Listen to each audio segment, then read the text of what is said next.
আসসালামু আলাইকুম, কেমন আছেন সবাই? আশা করি সবাই ভালো আছেন, আমিও ভালো আছি। সো আজকের ভিডিওতে আমরা দেখব যে অ্যাডোবি প্রিমিয়ার প্রো দিয়ে কীভাবে একটা ভিডিওর যে সাবজেক্ট আছে কিংবা অবজেক্ট আছে, এই অবজেক্টের কীভাবে কালার চেঞ্জ করতে হয় সেটাই দেখব।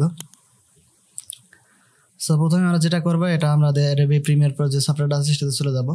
যাওয়ার পরে আমরা এখান থেকে কিন্তু দুটো ভিডিও ইনপুট করে রাখছি। সো এই ভিডিওর এখানে যে কালার ড্রেসের কালারগুলো আছে সেই কালারটা আমরা এখানে চেঞ্জ করে দিব।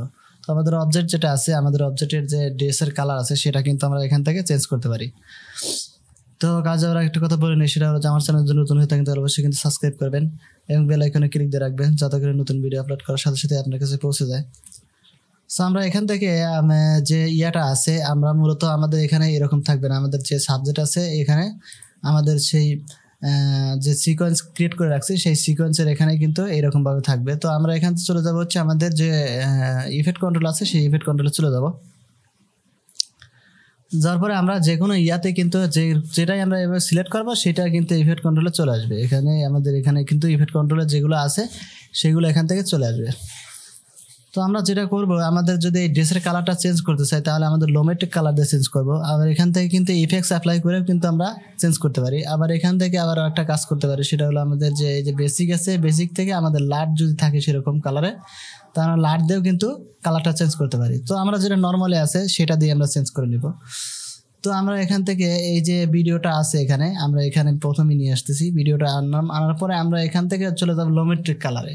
আমরা যে বলতেছি যে ওইখান থেকে লোমেট্রিক কালার যদি এই জায়গায় না থাকে তাহলে আমরা এখান থেকে উইন্ডোর থেকে এই যে লোমেট্রিক কালার যেটা আছে, এই লোমেট্রিক যে ইয়া আছে লোমেট্রিক কালারটা আমরা এখান থেকে ইয়া করে নিব। টিকমার্ক দিলে আমাদের এখানে লোমেট্রিক কালার যেটা আছে সেটা চলে আসবে।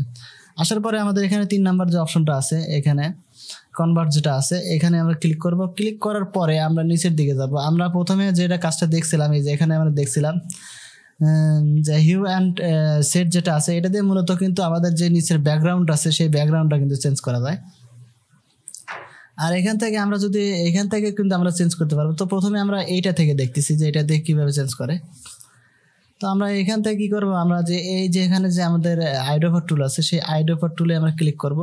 ক্লিক করার সাথে সাথে কিন্তু আমাদের এখানে আমরা যদি এখানে ক্লিক করি তাহলে কিন্তু আমাদের ইফেক্ট কন্ট্রোলে এরকম একটা ইয়া কিন্তু চলে আসবে। তো আমরা মূলত চাচ্ছি এই কালার ড্রেসটা চেঞ্জ করে, এই কালার যে আছে এই কালারটা আমরা চেঞ্জ করতে চাচ্ছি। তো এখানে ক্লিক করার সাথে সাথে কিন্তু লোমেট্রিক কালারের যে ইফেক্টসটা আছে সেটা কিন্তু এখানে চলে আসবে। আসার পরে আমরা চাচ্ছি যে আমাদের এই কালারটা চেঞ্জ হোক। তাহলে চেঞ্জ হওয়ার জন্য আমরা যদি এই যে মাঝখানে যেটা আছে এইটাই কিন্তু আমার এই কালার সিলেক্ট হয়েছে, এই মাঝখানে যেটা আছে সেটাই কিন্তু আমরা এখানে সিলেক্ট হয়েছে। তো মাঝখানের এইটা যদি আমরা এইভাবে উঠিয়ে দিই তাহলে কিন্তু দেখতেছি আমাদের কালারের কিন্তু ড্রেসের কালার যেটা আছে এটা কিন্তু এখান থেকে চেঞ্জ হয়ে গেছে।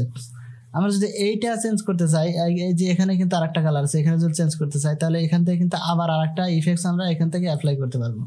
তো এখান থেকে আমরা এইটা দিচ্ছি, দেওয়ার পরে আমরা এই যে কালারটা আছে এখান থেকে এইটা যদি আমরা একটু উঠিয়ে দিই তাহলে কিন্তু আমরা দেখতেছি ওখানে কালারটা এই যে এখান থেকে কালারটা কী হচ্ছে, চেঞ্জ হয়ে যাচ্ছে। এই যে এখান থেকে কালার কিন্তু চেঞ্জ হয়ে যাচ্ছে। এইখান থেকে যদি আমরা এইভাবে উঠিয়ে দিই তাহলে কিন্তু আমরা দেখবো ওই কালারটাও এই কালারের সাথে ম্যাচ করে গেছে। এখন যদি আমরা দেখি যে এখানে যে ইয়াটা ছিল, ক্লিপটা ছিল, কালারটা মূলত এরকম ছিল, কিন্তু আমার এখানে কি হচ্ছে, কালারটা কিন্তু পুরোটাই এই যে এখান থেকে চেঞ্জ হয়ে গেছে। তারপরে এখানে এসে কিন্তু আমার ইয়া হচ্ছে। তো এখানে আমরা যদি দেখি যে আমাদের কালারটা কিন্তু চেঞ্জ হয়ে গেছে। তো আমরা যদি এখান থেকে আর ভিন্ন কালার দিতে চাই তাও কিন্তু দিতে পারবো। আমরা দ্বিতীয়টা যেটা যাচ্ছে এইটা আমরা সিলেক্ট করতেছি। সিলেক্ট করার পরে আমরা চলে যাচ্ছি আমাদের এই যে প্রথমে যেটা দিয়ে আমরা কাজ করছিলাম সেটা। তো এখান থেকে আমরা কি করব, আমাদের যদি এই কালারটা সিলেক্ট করি তাহলে এই কালারটা কিন্তু চেঞ্জ হবে না।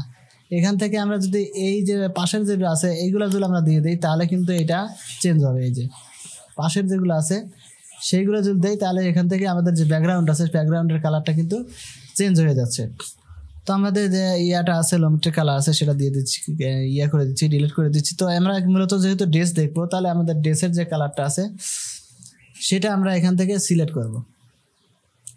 সিলেক্ট করার পরে আমরা যদি নিচের দিকে দিই, আমরা উপরের দিকে দেখছিলাম, নিচের দিকে যদি দেই তাহলে কিন্তু আমাদের ড্রেসের কালারটা এরকমভাবে চেঞ্জ হয়ে গেছে। এখন যদি আমরা দেখি আমাদের কালার এরকম ছিল, এখানে এসে এরকম হয়ে গেছে। তো এরকমভাবেই আমাদের লোমেট্রিক কালার যেটা আছে, এটা অবজেক্টের যে কালারগুলো আছে, আমাদের অবজেক্টের যে ইয়াগুলো আছে সেটা মূলত আমাদের লোমেট্রিক কালার থেকেই আমাদের কালারটা চেঞ্জ করতে পারি। সো অ্যাডোবি প্রিমিয়ার প্রো, ঠিক আছে, অ্যাডোবি যে প্রিমিয়ার প্রো আছে সেটা কিন্তু বিভিন্ন ধরনের ইফেক্টসের মাধ্যমে কিন্তু এই কাজগুলো করা যেতে পারে।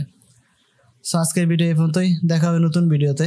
সে মতো ভালো থাকবেন, সুস্থ থাকবেন, আর যদি চ্যানেলটা ভালো লাগে তাহলে অবশ্যই সাবস্ক্রাইব করে দিবেন। সো আজকে বিদায় নিচ্ছি, আল্লাহ হাফেজ।